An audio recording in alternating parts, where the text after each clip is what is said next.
সন্তানের হক হলো সন্তানকে আপনারা কি করবেন, আকিকা করাবেন, তারপর মাথার চুলটা নেড়ে করে দিয়ে এই চুলটা আপনার স্বর্ণকারের দোকানের মাপ দিয়ে এই পরিমাণ অর্থ আপনি, এই পরিমাণ রূপার অর্থ আপনি মানুষের মাঝে, গরিবের মাঝে, অসহায়ের মাঝে দান করে দিবেন আমার ভাইরা। আর 5 নাম্বার হক হলো সন্তানের একটা সুন্দর নাম রাখতে হবে। জোরে বলুন সুবহানাল্লাহ। বড় আফসোসের বিষয়, আমরা সন্তানের নাম এখন ভালো রাখি না। সন্তানের নাম রাখি আকাশ বাতাস, কমলা লেবু, George W Bush, nut, cycle, বল্টু, হেরিকেন ইত্যাদি। কথা কয় না কেন? নানা প্রকার নাম রেখে দেই, যার কারণে সন্তানের নামের সঙ্গে আমার ভাইরা আমার একটা তাসির রয়েছে, সন্তান খারাপ হয়ে যায়। তাহলে 5 নাম্বার সন্তানের হক হলে সুন্দর একটা নাম রাখবেন। এই নামটা আল্লাহর সিফাতি নামের সঙ্গে যোগ করে রাখতে পারেন, নবী রাসূলদের নামের সঙ্গে রাখতে পারেন, সাহাবা আজমানদের নামের সঙ্গে যুক্ত করে রাখতে পারেন। অবশ্যই উলামায়ে কেরামের কাছে গিয়ে ভালো একটা নাম রাখার চেষ্টা করবেন। এটা পিতামাতার উপর সন্তানের হক। জোরে বলা যাবে কি সুবহানাল্লাহ। আমার ভাইরা, আমার বন্ধুগণ, 6 নাম্বার সন্তানের হক হচ্ছে এই সন্তানটা যখন থেকে একটু ভালো মন্দ বুঝবে, এই সন্তানটাকে দ্বীনি তারবিয়াত দিয়ে বড় করা লাগবে। সুবহানাল্লাহ। দ্বীনি তারবিয়াত, ইসলামী তারবিয়াত। সুবহানাল্লাহ। কোন সন্তান কোন হাতে খাবে, কোন হাতে জিনিস ধরবে, কিভাবে পায়খানা যাবে, কিভাবে বের হবে, কিভাবে মানুষের সঙ্গে কথা বলবে, কেমন করে সালাম বিনিময় করবে, বড়দের কিভাবে শ্রদ্ধা করবে, ছোটদের সঙ্গে কেমন আচরণ করবে, এই শিক্ষাগুলি তাকে যখন থেকে একটু হালকা বুঝবে তখন থেকে বোঝানোর, তখন থেকে দ্বীনি তারবিয়াত দিতে হবে। এটা 6 নাম্বার পিতামাতার হক। কিন্তু আমরা কি করি, যখন থেকে সে একটু বোঝে আমরা তাকে একটা অ্যান্ড্রয়েড ফোন হাতের মধ্যে দিয়ে টিকটক দেখা শুরু করে দেই। ঠিক কি না বলেন? এই টিকটক গুলি করা হচ্ছে, সেখানে অভিনয় করতে গিয়ে কেউ কারো মাথায় বাড়ি দিচ্ছে, কেউ কারো পেটে ছুরি ঢুকে দিচ্ছে, কেউ কাউকে গুলি করতেছে। কথা কয় না কেন? আপনার সন্তানের মেজাজ এইভাবে তৈরি হচ্ছে, এটা একদিন সন্ত্রাস হবে। কথা কয় না কেন?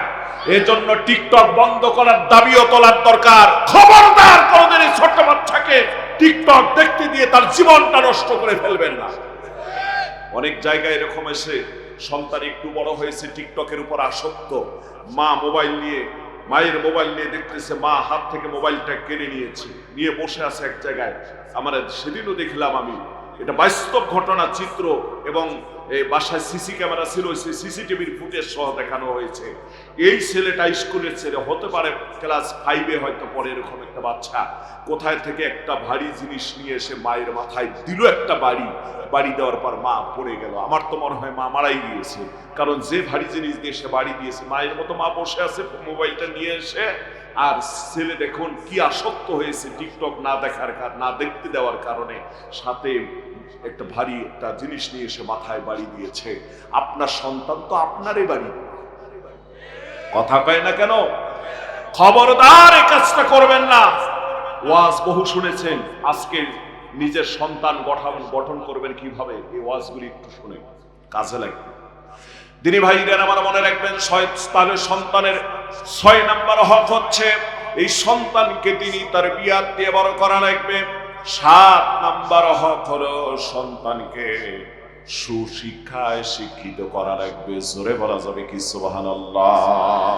আমার ভাইরা, সুশিক্ষায় শিক্ষিত বলতে যে কথাটা বোঝানো হয়, সন্তান যখন থেকে লেখাপড়া শুরু করবে সর্বপ্রথম সন্তানকে কোরআন হাদিসের জ্ঞান শিক্ষা দেওয়া লাগবে। সুবহানাল্লাহ। কোন এই কোরআনের চেয়ে তো সুশিক্ষা নাই। কথা কয় না কেন? এরপর তাকে একটা পর্যায়ে নিয়ে এসে, ধরুন যে সে তাকে নুরানি মাদ্রাসায় দিয়েছেন, নুরানির 5ম জামাত বা 3য় 4র্থ জামাত পর্যন্ত পড়লে অনিবর্ত 40 থেকে 50-80টার মতো হাদিস তার মুখস্থ হয়ে যায়, কোরআন শুদ্ধ করে পড়ার মতো হয়ে যায়, অনেক মাসলা মাসাইল সে মুখস্থ জেনে ফেলে, নামাজের ওয়াজিব ফরজ সুন্নাহ সব কিছু জেনে ফেলে। এই ছেলেটা কোরআন শুদ্ধ করে পড়তে পারে। মনে করেন এখন তাকে আপনি নিজে স্কুলে দিয়েছেন, এই ছেলেটা কোনোদিন খারাপ হওয়ার কথা নয়। কথা কয় না কেন? তাহলে সর্বপ্রথম সন্তানকে যখন থেকে জ্ঞান অর্জন করবে, 7 নাম্বার হকটাই হচ্ছে তাকে সুশিক্ষায় শিক্ষিত করতে হবে, মনে থাকবে। আমার ভাইরা, 8 নাম্বার হক হলো সন্তানের। যদি আপনার জীবদ্দশায় সন্তানকে আপনি জমি বন্টন করে দিতে চান, সম্পদ বন্টন করে দিতে চান, তাহলে ছেলে হোক মেয়ে হোক তাকে সমানভাবে পিতাকে দেয়া লাগবে। বলতে পারেন হুজুর, আল্লাহ কোরআনে বলছেন ছেলে পাবে যা তার অর্ধেক পাবে মেয়েরা, মেয়ের ডবল পাবে একটা ছেলে। আপনি যে সমান করে দিতে বললেন, এর কারণটা কি? কারণ হলো আপনার সন্তান সবাই সমান। আপনার মরার পর এই হিস্সা শুরু হয়ে যাবে, হিসাব শুরু হয়ে যাবে, ভাগ শুরু হবে আপনার মরার পর। আপনার জীবদ্দশায় যেহেতু আপনি দিতেছেন, এজন্য আপনার সন্তান হিসাবে সবাইকে সমান হিসাবে রেখে দিতে হবে। সুবহানাল্লাহ কোন? মরে গেলে হিস্সা শুরু। আপনার বেঁচে থাকতে সন্তান আপনার কাছে 4 পয়সা পায়, কথা কয় না কেন? আপনার সন্তান আপনার জীবদ্দশায় একটুকু আশা রাখতে পারে না যে এটার অধিকার আমি আমার ভাগ করে দেন। আপনি আপনার জীবদ্দশায় বেঁচে থাকতে ইচ্ছা করলে আপনার চলার গতিতে সব বিক্রি করে খেয়ে যেতে পারেন, কথা কয় না? শুধু অবৈধ কাজ না করে গেলে সব বিক্রি করে আপনার প্রয়োজনে তাগিদে চিকিৎসা, খাবার দাবার সব করতে পারেন। এতে সন্তানের বলার কিছুই নেই। এজন্যই আপনার জীবদ্দশায় যদি সম্পত্তি ভাগ করে দেন, তাহলে সেটাকে ছেলে মেয়ে সবাইকে সমান দিতে হবে। কারণ এখনো আল্লাহর হিসাব শুরু হয়নি। সুবহানাল্লাহ কোন? আল্লাহর হিসাব হলো সন্তান আপনি সমানভাবে দেখবেন। আর আপনি মরে যাবেন, তাহলে কোয়ালিটি অনুযায়ী আল্লাহ কোরআনে বলেছেন ভাই পাবে যতটুকু, তার অর্ধেক পাবে বোন। কি পাবে? তার অর্ধেক বোন পাবে। তখন ভাগ ওইভাবে হবে। যেহেতু আপনার জীবদ্দশায় দিবেন, সেক্ষেত্রে আপনাকে এইভাবেই করতে হবে। মনে থাকবে তো ভাই? এটা কয় নাম্বার হক বলছি? 8 নাম্বার। জোরে বলেন কয় নাম্বার? 9 নাম্বার হক হলো সন্তান বয়স হওয়ার সঙ্গে সঙ্গে, বড় হওয়ার সঙ্গে সঙ্গে তাকে বিয়ে শাদী দিতে হবে। কি দিতে হবে? যদি একটা সন্তান সাবালক হয়ে যাওয়ার পর পিতামাতা বিয়ে না দেয়, সন্তান যত গুনাহ করবে এটা পিতামাতার ঘাড়ে গিয়ে পৌঁছবে। আজকে অনেকে আছেন, ইসলামী দেশ যদি হতো, ইসলাম যদি ক্ষমতায় থাকতো, মনে রাখবেন আমার ভাইরা, আমার বন্ধুগণ, কখনোই একটা মানুষ মহরণা বুঝে না দিয়ে বিয়ে করতে পারতো না। এবার প্রশ্ন হতে পারে, হুজুর আমি বিয়ে দিতে পারতেছি না, অর্থের অভাবে নানান কিছু আছে, অনুষ্ঠান করা, এই করা সেই করা, দিতে পারতেছি না। আরে ভাই, তুমি অর্থের অভাবে আছো, তুমি তো রিক্সা চালার পর তোমার ছেলেকে 25,000 টাকার একটা অ্যান্ড্রয়েড ফোন কিনে দিয়েছো, কথা কয় না কেন? তাহলে আর 25,000 টাকা হলে তো মহরণায় হলো, কয় না কেন? তার মানে কি? এটা হলো শুধু টুঙ্কো অজুহাত ছাড়া কিছুই না। তাহলে 9 নাম্বার হলো সন্তান বড় হয়ে সঙ্গে সঙ্গে বিয়ের ব্যবস্থা করে দিতে হবে। 10 নম্বর হলো সন্তানের বিয়ের ক্ষেত্রে ছেলে হোক মেয়ে হোক, আপনি তার মতামত নিয়ে নেবেন। জোর করে কোথাও দেয়া যাবে? জোর করে কোথায় দেয়া যাবে? রাসূল করিম সাল্লাল্লাহু আলাইহি সাল্লামের জামানায় আজ থেকে 1400 বছর পূর্বে আমার ভাইরা কোন একটা মেয়েকে, কোন এক সাহাবিয়াকে এভাবে বাবা সন্তানের মতামত না নিয়ে বিয়ের ব্যবস্থা করে দিয়েছিলেন। আমার বন্ধুগণ, আমার ভাই, আবু দাউদ শরীফের হাদিসে এসেছে, এই সন্তানটা একদিন রাসূল করিম সাল্লাল্লাহু আলাইহি সাল্লামের কাছে গিয়ে অভিযোগ করলেন, ইয়া রাসূলুল্লাহ, আমি সাবালিকা মেয়ে থাকার পর আমার বাবা আমার কাছে অনুমতি না নিয়ে অমুক জায়গায় অমুক ছেলের সঙ্গে আমার বিয়ে দিয়েছে, যেটা আমার পছন্দ ছিল না, এখনো পছন্দ হয় না। আল্লাহর নবী ডাক দিয়ে বলেন, ও আল্লাহর বান্দি, তুমি কি ওই যুবকের সংসার করবা কি না করবা না? যদি না করো তাহলে সংসার আমি ভেঙে দেব। সুবহানাল্লাহ, সুবহানাল্লাহ বলেন। এই অধিকার আমি তোমাকে দিয়ে দিয়েছি, আর যদি তুমি ওখানে সংসার করো সেখানে তো আর কোনো কথাই নাই। এবার মহিলা সাহাবিয়া ডাক দিয়ে বললেন, নবীজি, আমার বাবার এই রায়ের উপর, আমার বাবার এই সিদ্ধান্তের উপরে আমি এই সংসারটা করব, আমি মেনে নিলাম, এই সংসার অবশ্যই করব। তবে ইয়া রাসূলুল্লাহ, হতে পারে আপনি বলতে পারেন তাহলে অভিযোগ কেন করতে এসেছো? আমি অভিযোগ করলাম, নবী গো, আপনি এমন এক ভবিষ্যৎবাণী করে যান, আমার মাধ্যমে যেন ভবিষ্যতে মানুষ জানতে পারে কোন বাবা যেন তার সন্তানকে বিয়ে শাদীর ব্যাপারে জোর করে করে কোথাও বিয়ে শাদী দেয় না, তার মতামতের দিকটা যেন প্রাধান্য দেয়। জোরে বলা যাবে কি সুবহানাল্লাহ? সুবহানাল্লাহ। এটা 10 নম্বর হক। জোরে বলেন কয় নাম্বার? 11 নম্বর হক হলো সন্তান, ছেলে মেয়ে। ছেলে মেয়েকে আমার ভাইরা ওই পিতামাতা লালন পালন করবে, ছেলেকে লালন পালন করবে ওই পর্যন্ত, যতদিন পর্যন্ত পূর্ণ সাবালক হয়নি ছেলে, এই পর্যন্ত লালন পালন করবে আমার ভাইরা। এরপরে যদি পিতামাতা তাকে লালন পালন না করে কোনো কর্ম করে খেতে বলে, এতে পিতামাতার উপর কোনো দায় আসবে না। আর মেয়েকে ওই পর্যন্ত লালন পালন করা লাগবে যতদিন পর্যন্ত তার বিয়ে শাদীর ভালো ব্যবস্থা করতে পারে নাই। বিয়ে যদি কোনো মেয়ের কোনো দিনে না হয়, তাহলে ওই বাবার দায়িত্ব হলো সারা জীবন ওই মেয়েকে দেখবে। জোরে বলা যাবে কি সুবহানাল্লাহ? সুবহানাল্লাহ বলে। এটা 11 নাম্বার। জোরে বলেন এটা কয় নাম্বার? 12 নাম্বার দায়িত্ব হলো সন্তানকে জীবনে কোনোদিন বরদোয়া দেয়া যাবে। আরো জোরে বলেন যাবে? বরদোয়া দেয়া যাবে না। আজকে বড় আফসোসের বিষয়, সন্তানকে অনেক মা বোনেরা, অনেক বাবারা অনেক সময় বরদোয়া দিয়ে ফেলে। আপনি যদি বরদোয়া দিয়ে দেন আমার ভাইরা, ওই সময় আসমানের দরজা যদি খোলা থেকে যায়, তাহলে এমনটাও হতে পারে যে আপনার বরদোয়া আসমানে কবুল হয়ে গিয়েছে, আর সারা জীবন কান্না করেও ওখান থেকে আর ওই বরদোয়াটা ফিরাতে পারবেন না। এজন্য কোনোদিন বরদোয়া দিবেন না। এটা পিতামাতার হক, সন্তানের হক। পিতামাতার কাছে বরদোয়া পাবে না। আমার ভাইরা একটা ছোট্ট তথ্য দিয়ে যাই। শুরুতে আমি একটা সঙ্গীত গেয়েছিলাম, কোন জমিনের মাটি আমার হবে গোরস্থান। আপনাদেরকে বলে দিয়ে যাই, রৌমারীর ভিতরে আমার ভাইরা, এই রৌমারী থানা আমাদের কুড়িগ্রাম জেলার, এই রৌমারী থানায় একজন সার ব্যবসায়ী ছেলে, তার মানে মরহুম মামুন সাহেব।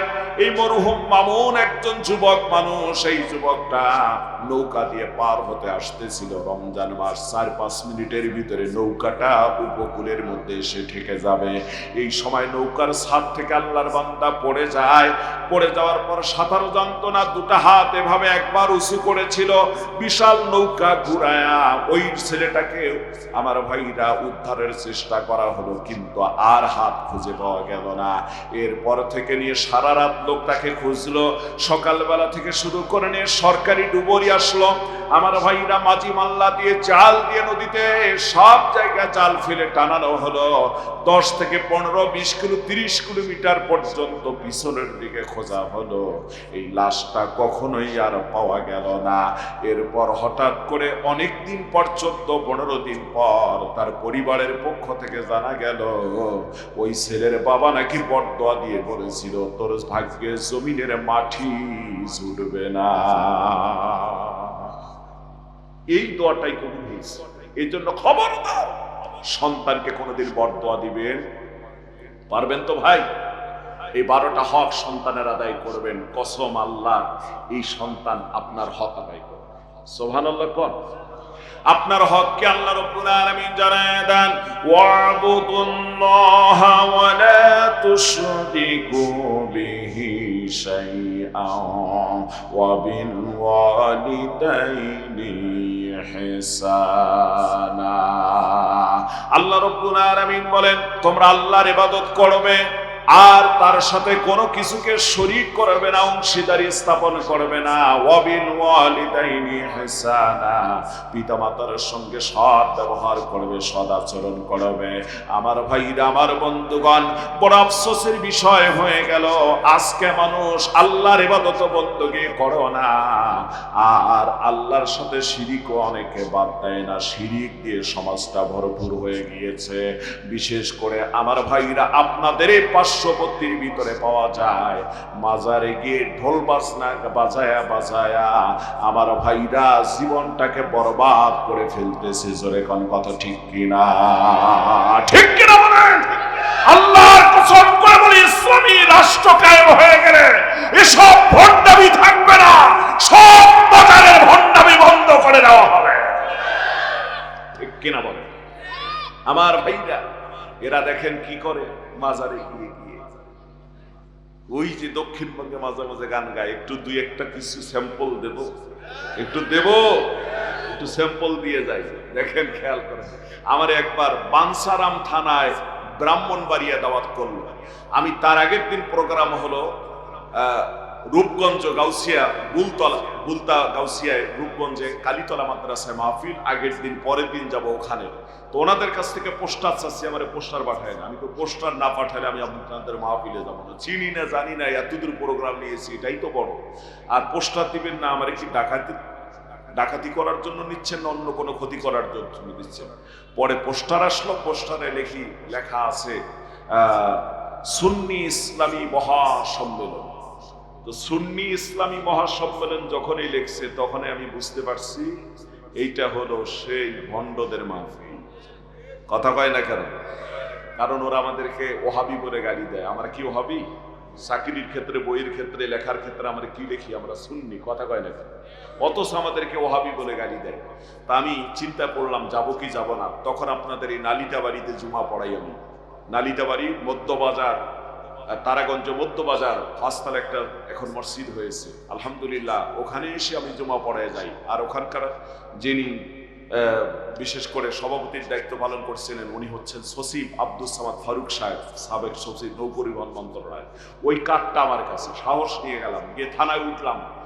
ওসি সাহেবকে বললাম, ওসি সাহেব এই ঘটনা, যারা আমাকে দাওয়াত করছে আকিদায় বলে না, টাকা তো পাঠাইছে, না আসলে ইজ্জতের ব্যাপার সবার, আমার একটু প্রোটোকল দেয়া লাগবে, একটু আমাকে হেল্প করতে হবে। উনি পেট্রোল পুলিশকে ফোন করলেন, কোথায় আছেন? অমুক ব্রিজে। আমাদের এক হুজুর যাচ্ছেন প্রাইভেটে, হুজুরের সঙ্গে মাহফিল পর্যন্ত যাবেন, মাহফিল শেষ করে ফেরিঘাট পর্যন্ত পৌঁছাই দিবেন। আমি বললাম, যাক, একটা ভিআইপি মেহমান তো হইতে পারছে আজকে, ঠিক কিনা? ওই কার্ড দেখছে না, চিন্তা করছে এই ক্ষতি হইলে তো আমারে 12টা বাজবে। তো যা হোক, আমি ওখানে গিয়ে যখন পৌঁছলাম, দেখি গিয়ে জিকির করা শুরু হয়ে গেছে। ও মুর্শিদ বটবৃক্ষের নিচে গেলাম, ছায়া পাইবার আসে, ডাল ভাঙ্গিয়া রুদ্র লাগে, আপন কর্ম দোষে পয়সা তোর লাইগা, অঙ্গ জড় জহর মনে লয় উড়িয়া যাইতাম, ভাঙ্গা বাড়ি ঘর বাজান তোর লাইগা রে। কথা হয় না, কিছু আছে না বন্ড ভাই? নারী পুরুষ বিষয়ে রোজা নাই, নামাজ নাই, রোজা নাই, হজ নাই, যাকাত নাই, আর শুরু করে। এ ভাই, এ হক কথাগুলি বলার দরকার আছে না নাই? কথা বলেন, আছে না নাই? কেন বলবো হক কথাগুলি? শুনে নেন, আল্লাহ বলেন, ইন্নাহু মান ইউশরিক বিল্লাহি ফাকাদ হারাহু আলাইহিল জান্নাহ ওয়া মাওয়াহুন নার ওয়া মা লিয-যালিমিনা মিন আনসার। আল্লাহ বলেন, নিশ্চয় যারা আল্লাহর সাথে শিরিক করে, এরা হচ্ছেন সীমা লঙ্ঘনকারী, এদের জন্য জান্নাত হারাম হয়ে যায়, এদের ঠিকানা জাহান্নাম। আল্লাহ পাক এই সমস্ত জালিমদেরকে কখনোই সাহায্য করেন না। আমার ভাইরা, হাদিস শরীফের ভিতরে আসছে, একদম বুখারীর বর্ণনা, ওয়ান আবি হুরায়রা রাদিয়াল্লাহু তাআলা আনহু আনিন নবী সাল্লাল্লাহু আলাইহি ওয়াসাল্লাম قال اجتنبوا السبع الموبقات قالوا يا رسول الله وما هن قال الشرك بالله।